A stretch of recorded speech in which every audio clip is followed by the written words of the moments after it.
"Mr. Daniel, let's talk among the employees. I don't want outsiders to hear."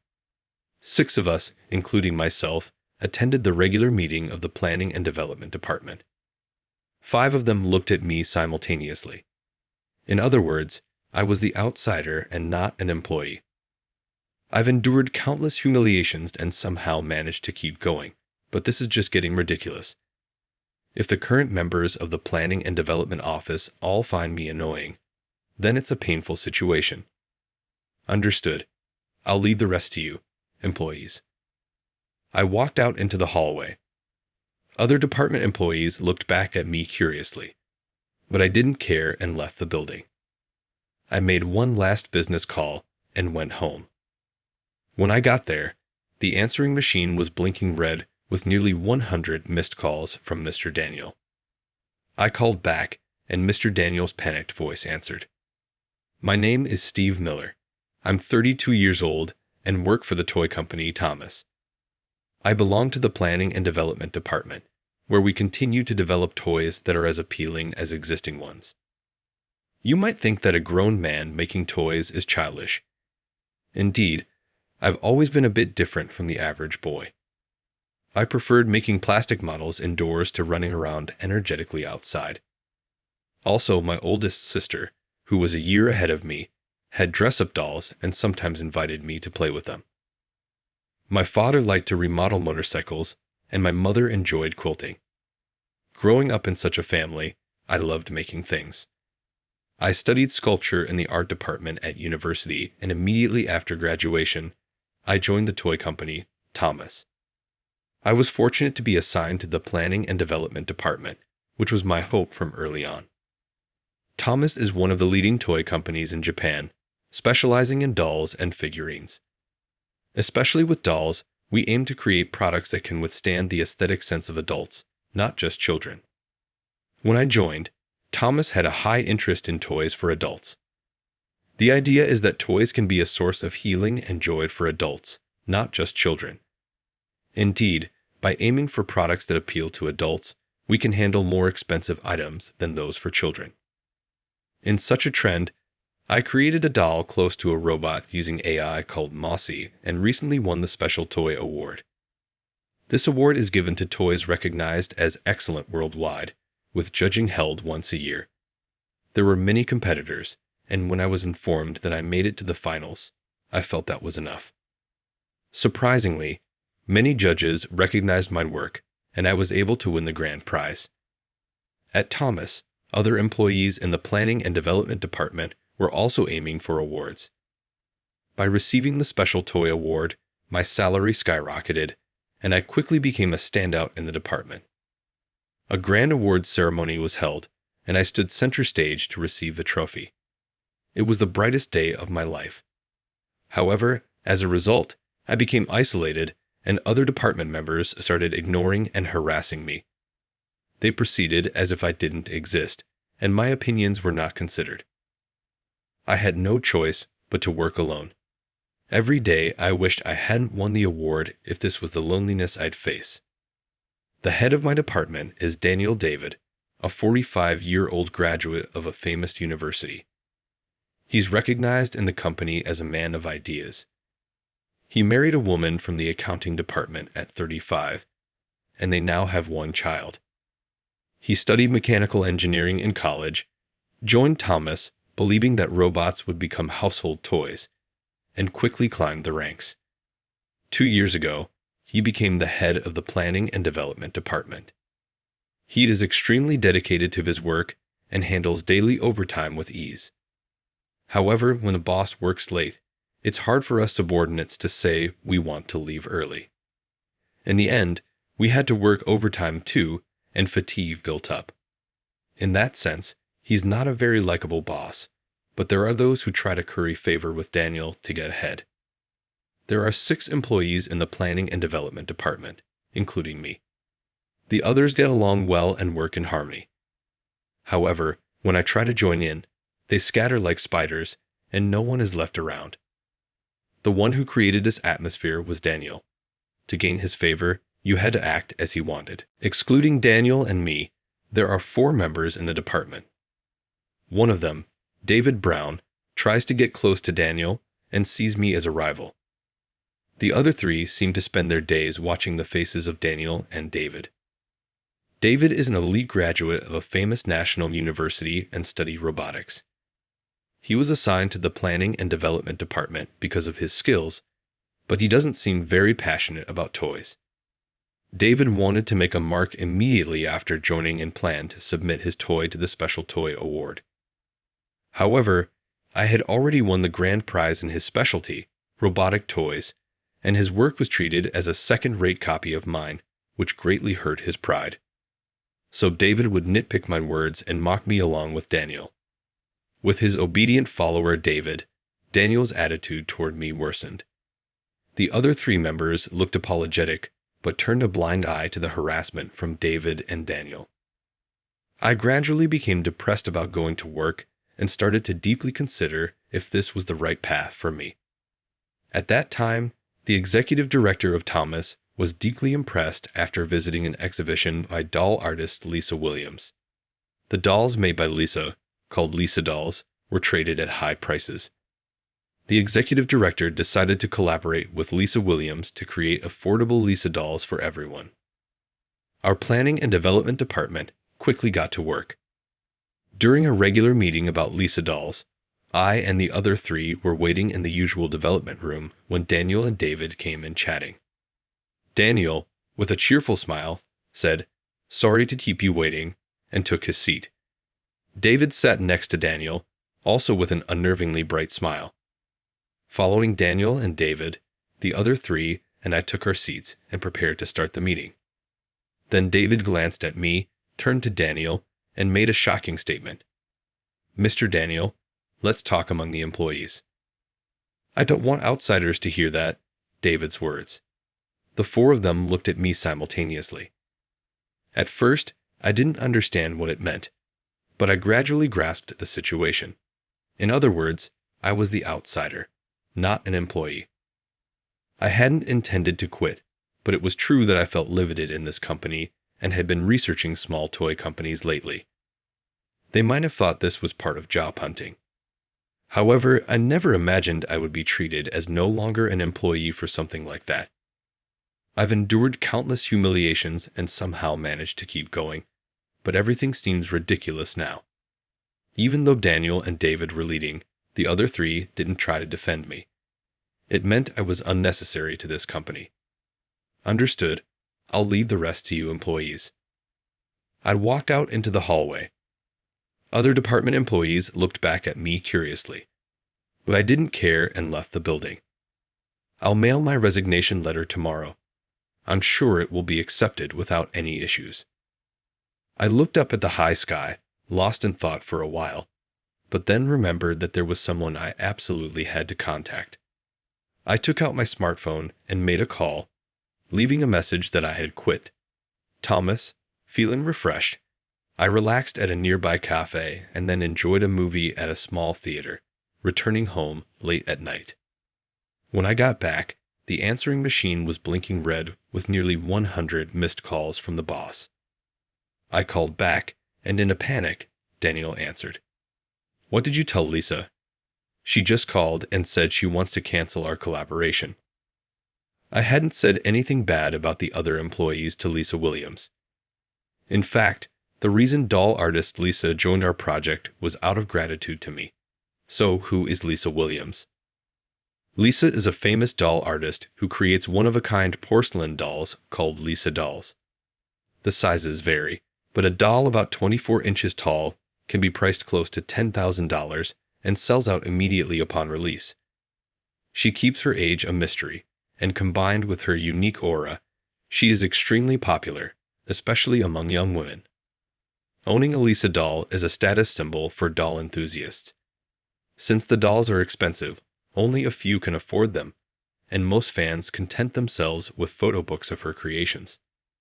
The Lisa dolls in the photo books have an almost divine presence, and despite the public publishing downturn, the books go through multiple reprints. I was the one who persuaded Lisa, who only made porcelain dolls, to allow the production of soft vinyl dolls. I was the one who gave the executive director the tickets to Lisa Williams' exhibition. and I was also at the center of all subsequent interactions. I met Lisa 10 years ago when her Lisa dolls weren't selling at all. I was impressed by her worldview at an exhibition I visited by chance and decided to feature Lisa dolls in my graduation thesis. I contacted Lisa many times while writing my thesis, and we developed a close friendship. The completed thesis became a bit of a sensation at the university. My professor found my thesis interesting and introduced Lisa dolls in various magazines, leading to their explosive popularity. Given our 10-year relationship and the fact that I could be considered a benefactor to Lisa dolls, Lisa would do anything I asked. So it was only natural that Lisa decided to withdraw from the project once she learned I was being forced to resign. I abruptly ended the call with Daniel and ignored all subsequent calls. The next day, I submitted my resignation letter. A few days later, a woman named Sarah Taylor visited my home. She had just joined Thomas after graduating from college and was angry about my resignation. Actually, Daniel stole my ideas. If someone like him is the head of the planning and development department, talented people won't be able to work. Steve, will you fight with me? Come to think of it, the special toy award submissions for this year have started. Daniel must be desperate to win the grand prize this time. Even so, Sarah is a young woman with a lot of drive. Sarah has a strong passion for toys and had wanted to work at Thomas since she was in high school. She loved dress-up dolls since she was a child, but couldn't afford expensive ones, leading to a sad childhood. She has a strong desire to provide affordable, cute dolls for children so that kids from all households can enjoy them. That's why she was very interested in my project to offer Lisa dolls at a lower price. Got it. Let's fight together. I'm meeting Lisa tomorrow. Do you want to come along? Yes, please. I want to hear Lisa's thoughts as well. The next day, Sarah and I visited Lisa's workshop. Lisa, in her work clothes, greeted us, wiping sweat from her forehead. Inside the workshop were various doll parts, and I held back the comment that people uncomfortable with glass-eyed dolls wouldn't be able to stay long. Sarah was continuously impressed by seeing the real Lisa dolls. These are all wonderful pieces. Someone said Lisa dolls are like Buddhist statues, and they truly are. They're divine, like angel statues. Thank you, Sarah. The origin of Lisa dolls is the Virgin Mary statues in overseas churches. I see. They really do resemble the Virgin Mary. Seeing them like this, they are in a league of their own compared to toys. Lisa showed Sarah and me around the workshop and then led us to the reception room. After a short wait, Lisa appeared, having changed from her work clothes into a vibrant dress, with her long black hair reaching her waist and wearing large dangling earrings and bangles. She looked every bit the unique artist. I told Lisa about how Sarah came to me. Lisa raised her eyebrows, expressing her anger toward Daniel. He's truly a despicable man. This Daniel, first he forced my benefactor to quit to monopolize the Lisa dolls, and now he's stealing ideas from younger employees to win awards. Thus, the three of us, Sarah, Lisa, and I, teamed up to fight against Daniel. The information that Lisa dolls would be sold by Thomas had already appeared in various media. Thomas even created a special page on their website to introduce the development progress. When that page was suddenly deleted, it caused a stir among Lisa dolls fans. Most of Lisa Williams's fans couldn't afford the expensive dolls, so they were looking forward to obtaining them cheaply through the company Collaboration. However, Lisa announced on her social media that her relationship with Thomas was over. Recently, collaborations between creative works and big companies had led to various unfortunate events distorting the original spirit. Lisa explained that she had felt significant anxiety about releasing her work under the Thomas name. There was a benefactor who made me famous, and I agreed to the collaboration because he was leading the project. But he was fired. I'm worried about collaborating with such a company, Lisa said. The story of my unfair dismissal spread within Thomas, putting Daniel in a difficult position within the company. Furthermore, Sarah reported to the higher-ups that Daniel had stolen her idea. Sarah's idea was for a doll that children could carry anywhere as a good luck charm. It was about 8 inches tall, but could be folded to fit into a child's small pocket. Sarah mentioned that she was very tearful and lonely as a child. One day, her mother fell ill, and she had to stay with her aunt for a while. Her mother gave her a doll, saying it would take her place, and Sarah still treasures it during the days without her mother. That doll was her comfort, although it was a bit too large to carry around easily.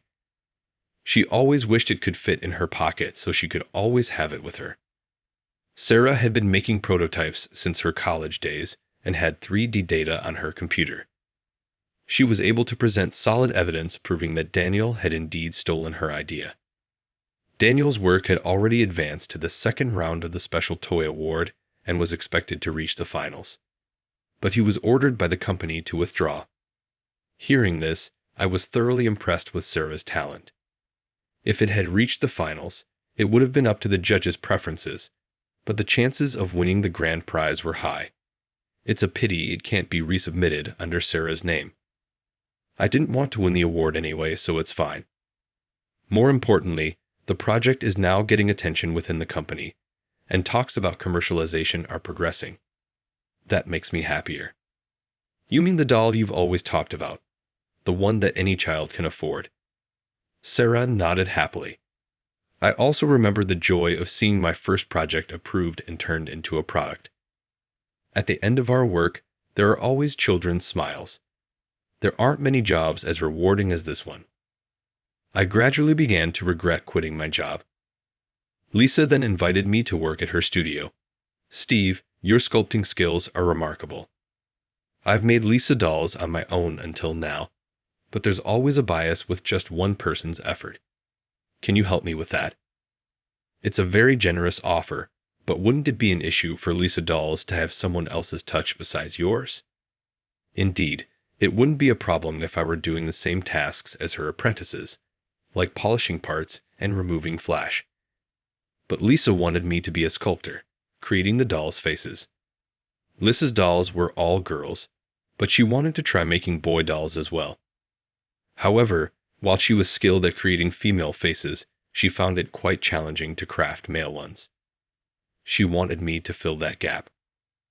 I was deeply attracted to Lisa's offer, but I couldn't make a decision. If a boy doll were released from the Lisa doll line, it would become a big topic. Becoming a sculptor for Lisa dolls would also bring significant financial benefits.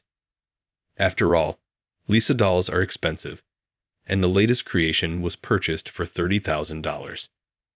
However, such expensive dolls cannot be toys for children. They are more like works of art. But what I want to make are toys that bring joy to children who hold them. Thank you for the offer. That would bring me closer to being an artist. I want to create toys that make children happy. Lisa understood in the end, and we promised to make affordable Lisa dolls. Once I returned to the toy industry, stealing someone else's ideas was a serious offense, and Daniel was dismissed. David, who had sided with Daniel, lost his standing and eventually left the company. Finally, Thomas regained the pleasant atmosphere it once had. Furthermore, the president personally visited my home, apologizing and asking me to return to the company. I promised you the position of head of the planning and development department. You can successfully handle the Lisa dolls project. Does that mean I can continue the Lisa doll project? I heard it was halted and scrapped. You will lead the relaunch, and the board has approved it. I accepted the president's words and decided to return to Thomas. The employees warmly welcomed me back. The 3 employees who ignored me the day I decided to quit had been relegated to less important positions. Their offense was lighter than Daniel's or David's, but I no longer felt confident working with them. Thus, a new planning and development department was formed with me as the manager and 6 elite members. Among them was Sarah. We worked tirelessly day and night to complete the affordable Lisa doll project. To offer Lisa dolls at an affordable price, we had to start by considering the materials. Common dress-up dolls are made of soft vinyl with hair rooted directly into the body. In contrast, Lisa dolls are made of fragile bisque and wear separately crafted wigs. For dolls meant for adults to admire, wigs are fine, but children take their dolls into the bath and enjoy cutting their hair. Rooted hair is non-negotiable. The glass eyes were another feature of Lisa dolls. They were expensive and could make the dolls look eerie. In the end, we opted for rooted hair on soft vinyl and painted eyes to enable mass production. As a result of our efforts, Lisa dolls were finally released by Thomas. We received an overwhelming number of pre-orders before the launch, and we were overjoyed. Encouraged by the president, we entered the Special Toy Award and won the grand prize. Lisa, Sarah, and I attended the award ceremony, basking in the spotlight alongside the Lisa dolls. The photos were featured in various media, spreading our love for toys to many people. It would be wonderful if some of the girls who played with the Lisa dolls we created grew up to pursue careers in creating new things. On the other hand, Daniel, who had left the company, had not changed at all. He was hired by another toy company, leveraging his experience as a manager at the major firm Thomas. However, his habit of plagiarism continued. He might have thought that imitating a popular Indian anime character wouldn't be noticed because it wasn't famous in Japan. However, in this age of the internet, such thinking was naive. An Indian animation company quickly filed the lawsuit, and the doll was discontinued shortly after its release, having completely lost credibility. Daniel was fired from that toy company and couldn't find a new job. With a tarnished reputation, Daniel had no choice but to live in the shadows. He spent his days modifying pre-made anime girl figures and selling them on flea market websites to make a living. Navigating copyright issues skillfully, he managed to get by, but even those days didn't last long. He continued to post his modified figures on flea market websites daily, but complaints from original fans flooded in, and his membership was eventually revoked. He continued his activities on another underground site, but his work became monotonous, losing popularity and sales. Moreover, the parent of his son's classmate found out that Daniel was modifying existing figures for adult men. His son was ridiculed for his father's strange doings and was so shocked that he stopped going to school. Angry, his wife left with their son, and a divorce notice soon followed. Daniel, now alone, had to pay child support and alimony. Selling the house wasn't enough, and all his savings went to his wife. Unable to find another job, he resorted to selling his belongings on flea market sites. But his life became increasingly difficult. With no furniture or appliances left, Daniel moved into a small apartment and now survives by doing day labor. Meanwhile, back at Thomas, I am enjoying fulfilling days as the head of the planning and development department. Working while imagining the smiles of children is incredibly enjoyable. My subordinates respect me sincerely, and we all work with the same mindset. Many of the employees haven't forgotten the excitement of playing with toys as children, and as their manager, I hope they always keep that pure feeling. I cherish the happiness of meeting the most strongly bonded colleagues in my life.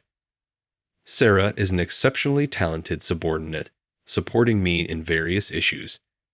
I don't doubt that one day she will undoubtedly support the future of this company, just as her name suggests. The value of the Lisa dolls created by Lisa continues to rise with the release of the dolls by the general toy company Thomas. Lisa dolls became known to the general public. Some wealthy individuals considered purchasing them, anticipating that owning one would increase its value. The long-struggled creation of the boy doll is also progressing, and an exhibition will be held at an art museum soon. It's deeply moving to think that Lisa dolls are finally entering the field of art. Working with us has inspired Lisa to explore using more durable and child-friendly materials. Her primary advisor is Sarah, and the two have become close both professionally and personally. I'm convinced that in a few years, Sarah and Lisa will co-develop a doll and submit it to the Special Toy Award, surely winning the grand prize.